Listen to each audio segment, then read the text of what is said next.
would be to document these issues.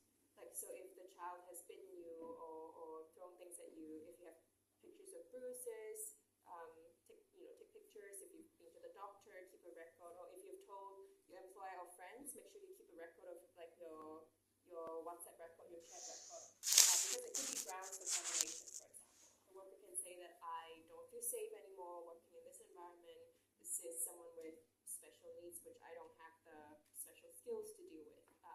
It could be a grounds for termination, but to protect yourself, you need evidence, basically. Because it's always going to be contentious. The employer is always going to be like, oh, my child is well behaved or whatever, and this never happened. So it's always good if something like this happened to keep a record, like just to protect yourself and make sure. Yeah. Yes. Talking about the evidences, what are the legalities of employers being allowed to install CCTV in the living room, kitchen? Yes. So CCTV in the living room and kitchen. So Hong Kong has very weak privacy laws. So CCTV in living room and kitchen is not illegal per se, as long as the employer has informed the worker that there is a CCTV. So for example, if you go to a lot of malls or shops, they may also have like CCTV inside the shop. It's kind of like similar. But if the employer has a CCTV in your room, or if there's like a hidden camera, sometimes there are cases where there's hidden cameras, that could potentially be a violation of your privacy. Yes. Especially if it's in the bathroom or your room where you might change. So again, if this happens to you or your friends, feel free to reach out and we can give you some advice. We have a member whose employer put CCTV camera in his mom's home in the Philippines. So his mom is messaging the helper about, why are you doing this, that, but she's not that interested. Wait, sorry. Who put CCTV in his house? The husband, put CCTV cameras in his mom's house in the Philippines, so that the mom can see what the helper is doing during the day while they are at work. Right. So she would get messages from his mom saying, why are you doing this? Why did you not do that? And she was like, you're not my employer. You're not my boss. Why are you? That's very strange. That's the first time I've ever heard. That's very strange. It's the first time I've heard of this. But yeah, like in general, CCTV, like in Hong Kong, in your employer's house is not legal per se, as I mentioned. The only issue is if the CCTV is in like a bathroom or like a private area. Does any of you have CCTV in your rooms? We don't know. We don't know. How to check if Mine, I got a lot of camera.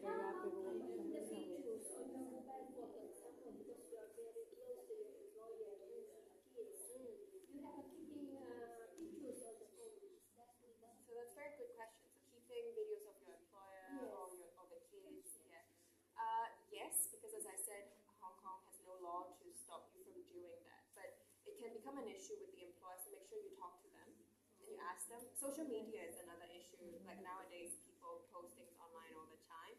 Some employers really don't like it if you post their kids on social media. Again, this is something that you need to talk to your employer about. So we have a lady who's a YouTuber. Like she posts things with her employer and the kid all the time, and the employer is happy with that. But she obviously talked to her employer before she does this, right? So make sure you talk to them. It's not illegal per se, but it could become an issue. The employer could be like, oh, why? Especially if it's like young kids, I don't know, like let's say taking a bath, that kind of thing. It could be very innocent, but the employer may say, oh, why do you have a video of my child taking a bath? Like I didn't allow this or whatever. So make sure you communicate with your employer, and it's more about to protect yourself and not to kind of fall into traps. Yeah. Yes. What about acting as a tutor for their children? Acting for tutor. Good question. Tricky. Yeah, like having to help with homework. Yeah, me too. They don't enroll the kids for phonics because I am the one who's teaching the phonics.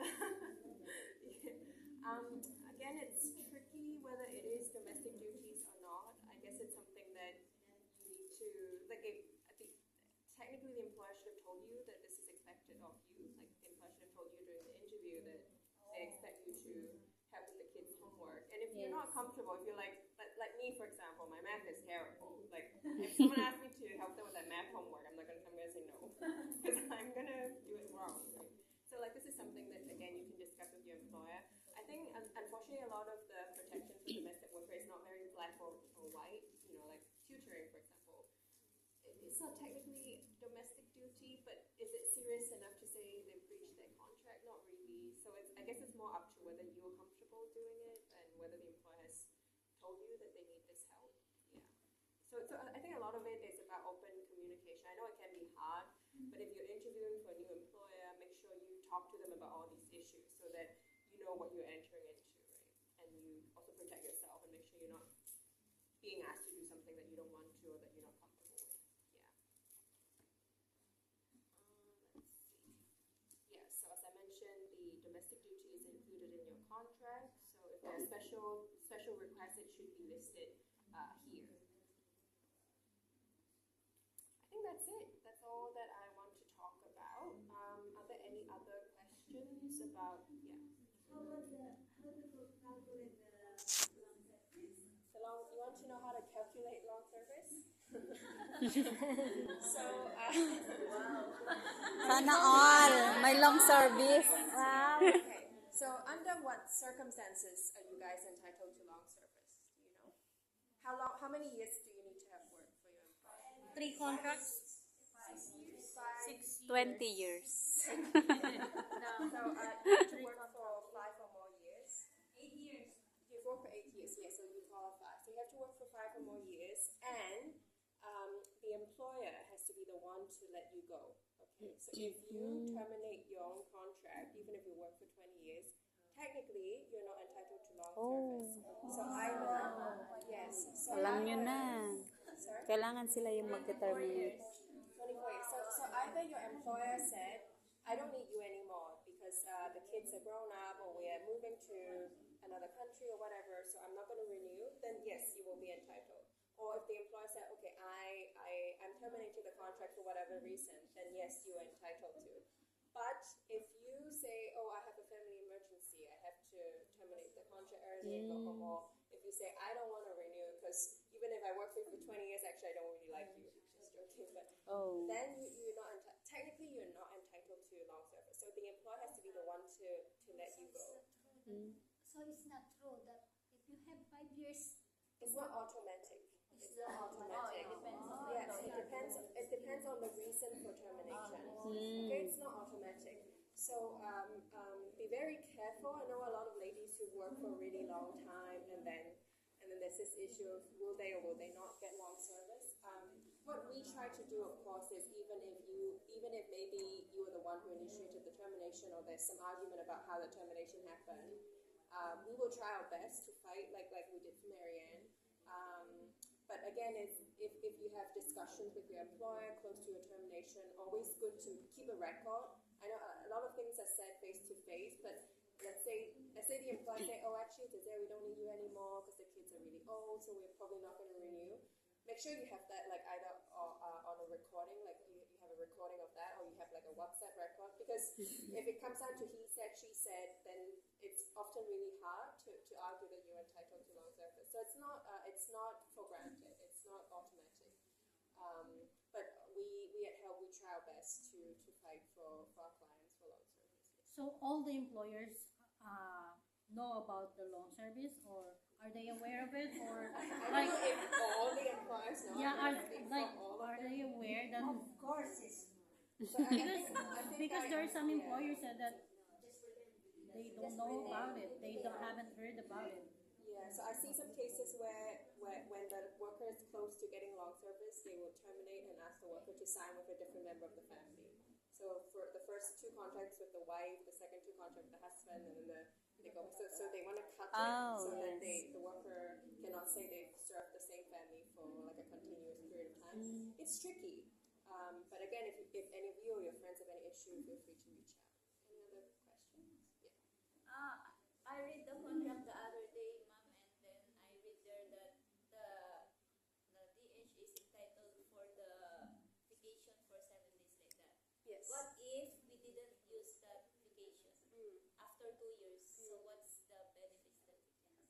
So if you didn't take your annual leave, for example, Yeah, you because I didn't read take there all that your leave. we are entitled to have vacation. For example, for 1 year, 7 days have vacation with pay. Yes. How about if we didn't? So if you didn't take it, you can accumulate it. Let's say if your contract ends before you have taken all your vacation leave, you can get a payment instead of. So for example, if you have, let's say, 14 days accumulated, when your contract ends, you can ask for extra 14 days pay, for example. So you can get a payment instead of the holiday. Okay. Example, in the contract there is 2 years, right? But in 1 year you have 7 days left. Mm. 7 days holiday in 1 year. And if you want to go home, who pay for that? So again, this is not black and white. The contract doesn't say who needs to pay for the air ticket for your annual leave. The contract only says if the contract finished, the worker, the employer needs to pay your ticket home. Yes. But for holiday, it doesn't say who needs to pay. So it's again something that you should talk to your employer about. A lot of employers are willing to pay, like especially if you go home during the holidays, employers willing to pay for a round trip ticket. But equally, the employer has no obligation. I guess that's what I'm trying to explain. Yeah. The employer has no obligation to pay your air ticket for your annual leave. They only have obligation to pay air ticket when your contract finish. Yeah. A helper is suspected to have a diagnosis of maybe Sickness. or sick, and the employer with that suspicion can terminate the helper. So unfortunately, that happens a lot with our clients. So they're diagnosed with various kinds of sickness or disease or cancer, and then they get terminated. Very generally speaking, if you terminate someone because they're sick, it's disability discrimination in Hong Kong. It's not legal, but it's actually, like, frankly speaking, it's very hard to start a disability discrimination case because you need to show that this person terminated you because you're sick. But often the person who like the employer is not going to say, I'm terminating you because you have cancer. Like, no one's going to leave that kind of evidence. So they'll say, because you've been neglectful of your duty, or your cooking is terrible, or whatever. They'll give another reason. So what you need to show is to show that the termination relates to the sickness, which is often difficult, but like very generally speaking, it's not legal. Also, if the worker is being given paid sick leave, so you need to have like a doctor's certificate. And if sickness is a different model, but just very briefly, they have to have a medical certificate from a doctor, and they need to have the sickness days accumulated. So for the first year when you work, you accumulate like 4 sickness days. No, you accumulate 4 sickness days every month, so on and so forth. So if you have the sickness days and the doctor's certificate, and you're on paid sick leave, it's not legal to terminate. So there are some protections, but it's not very strong, unfortunately. Yeah. What's gonna happen if we don't use the sick leave? If you don't use If we don't use the sick leave? If you don't use the sick leave, so there's a limit on how many days of sick leave you can accumulate. I think the maximum is something like 180 days. So that's the maximum number of sickness days you can accumulate. So if you ever become very sick and you take all that 180 days, then you will be on unpaid sick leave. Yeah. So will our employer pay for the medicines that we need? Like, So your employer is supposed to pay for your medical care in Hong Kong. It's again in your contract. is there any special law like for the domestic helper with our healthcare, or On your contract, in your contract, it says that your employer needs to pay for your medical Insurance, care. Yes, they should have. This is a tricky thing. Insurance for work injury is compulsory in Hong Kong. So if you slip and then you injure your knee or something like that, that is compulsory. But insurance for other health issue is actually not compulsory. So some of your employers may only have the very minimum insurance for work injury. Yeah. Again, this is something, if you like, you can check with your employer what is the level of insurance, because I have a lot of cases where unfortunately worker found out that they have, let's say, cancer, and then the employer's like, actually I don't have health insurance for you. I only have the basic work injury insurance, and then the worker ended up being terminated because the employer don't want to pay the hospital bills, and then it becomes very tricky. So good to check with your employer what is the insurance that you have and what does it cover. Does it cover dental, for example? it cover hospital stay, or is it very basic? So if that's the case, like worst scenario, did the Hong Kong government have like healthcare help for the domestic helper? Yeah, so it's a tricky issue because if the worker is still employed, so if they still have a valid work visa, there are some government subsidy for people who need like surgery, for example, or they can apply for what we call fee waiver at the hospital. But you have to be on an employment contract, so you have to be employed. But if you are terminated and you're on a visitor visa, then the care you can receive is very limited unless you can pay, and it's very expensive. I think for me, or for you guys, as eligible person, because I presume you're all employed, the emergency room is I think like 180 Hong Kong dollars per day. But if you become a visitor, let's say you're terminated, I think it's 4,000 or something like that. Like it's a big difference, and it becomes not very accessible. So it's a tricky issue when OFWs are sick in Hong Kong and terminated, because then they cannot receive very comprehensive care unless they have money, basically. Yeah. As a domestic helper, is there any start of the day or end of the day of an hour to work? Yeah, so Hong Kong has no maximum work hours regulation. So it's something that you discuss with your employer. There's no hopefully it's not 24 hours, but Hong Kong has no law on work hours. So it's up to I work from 5 a.m. to 5 a.m. Oh, Me, I'm 16 hours to work. Yeah, same, I know yeah, a lot of same people with work me. very-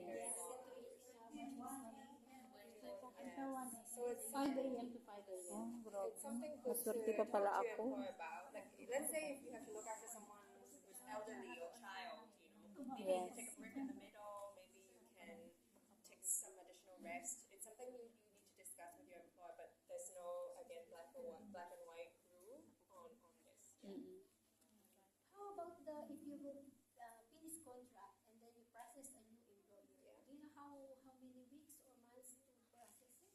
It depends. I think roughly 1 to 2 months. That's if there are issues. So again, just to share with you all, recently the immigration starts questioning workers if they have loan issues, especially if the if a previous employer had put in a complaint about the worker's loan issue. So we have a few cases where the application is stuck because the immigration questioned the worker about their financial situation. So again, this is something. It's a different topic, but it's something to be mindful of, like how do you manage your loans and yeah. But in general, if there's no problem, it's 1 to 2 months. Yeah. Regarding with the long service, what if after the third contract you're served as 6 years, right? Then your employer give you your long service fee. Then you continue your contract with them working, so you will fourth and fifth or more. So what if during the period the helper don't want to work there? Don't want to continue anymore. Yeah. So what will happen to the long service that paid Before, yeah, I understand your question. Yeah. Again, very tricky question, because technically the employer has no obligation to advance the long service. They can technically ask for it back. So we have a few cases where the employer paid long service and then subsequently there's like a disagreement and then the employer's like, okay, let's terminate, but I'm going to ask for the long service back. It's tricky because again, the employer has no obligation, so they kind of advance it, right? So they can ask for it back. the giving of the long service is Alam na. At the time, yeah, I agree. Alam na lang may mga loan or mga bills. Yeah, but the issue is that I understand what you mean. But the Pag issue sinabi is mo that wala, malalaman nila the issue is na that meron they are pang not loan. legally obliged to give. So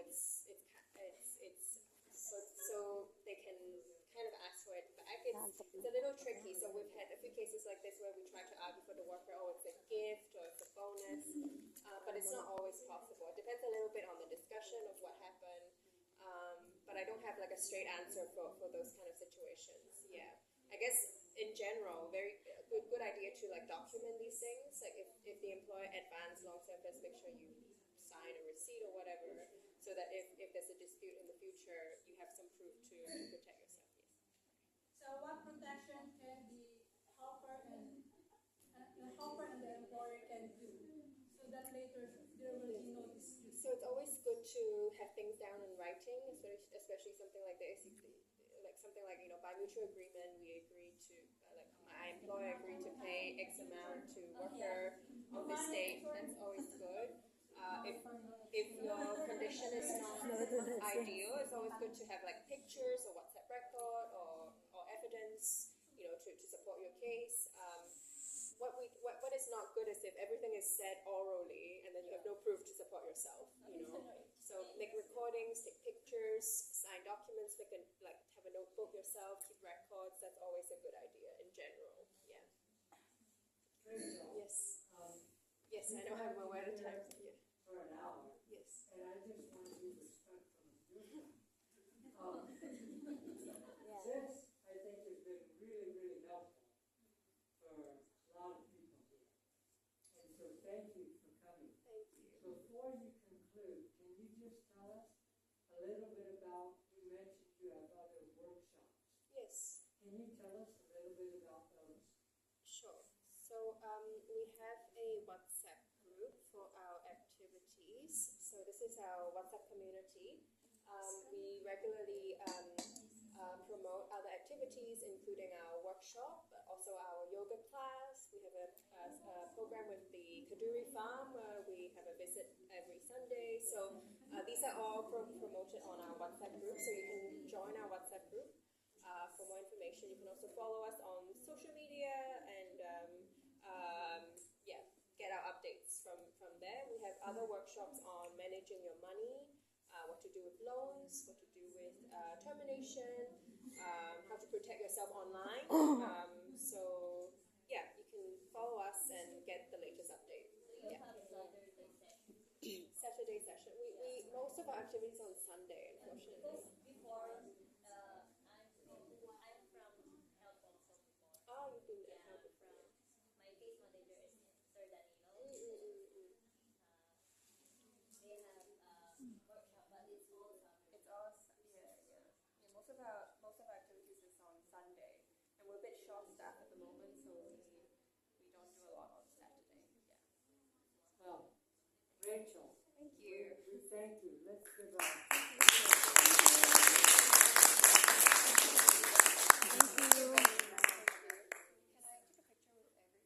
Yes, we love picture.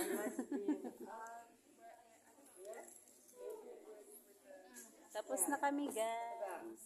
Okay, everybody. Let's Yes, picture. for a picture. Thank you for watching. Panoorin nyo, guys. Get the booklet and Get then me get the calling one. card. Get the calling card. Get this one. One. Okay, thank you. Ayan, babasahin natin to mamaya. Know your rights. Thank you, bye-bye.